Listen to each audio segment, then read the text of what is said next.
संपत्ति, यश और संतान प्राप्ति के लिए मंगलवार का व्रत रखना शुभ माना जाता है। हनुमान जी से जुड़ी मंगलवार का व्रत कथा का पाठ करके इस उपवास को पूरी श्रद्धा के साथ पूर्ण करें। मंगलवार व्रत कथा प्राचीन समय की बात है। किसी नगर में एक ब्राह्मण दंपत्ति रहते थे। उनके कोई संतान न होना, बेहद दुखी थे। उसकी पत्नी भी पुत्र की प्राप्ति के लिए मंगलवार का व्रत करती थी। वह मंगलवार के दिन व्रत के अंत में हनुमान जी को भोग लगाकर ही भोजन करती थी। एक बार व्रत के दिन ब्राह्मणी ने भोजन नहीं बना पाया और न ही हनुमान जी को भोग लगा सकी।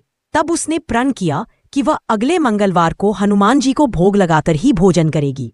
वह भूखी प्यासी 6 दिन तक पड़ी रही।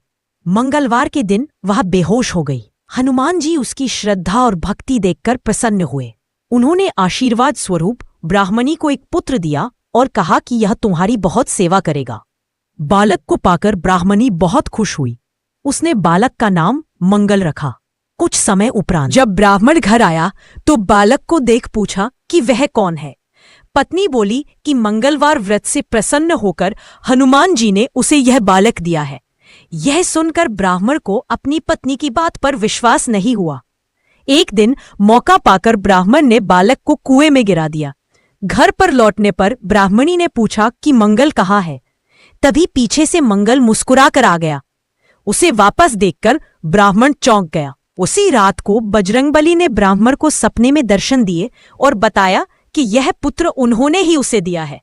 सच जानकर ब्राह्मण बहुत खुश हुआ, जिसके बाद से ब्राह्मण दंपत्ति नियमित रूप से मंगलवार व्रत रखने लगे। मंगलवार का व्रत रखने वाले मनुष्य पर हनुमान जी की अपार कृपा होती है।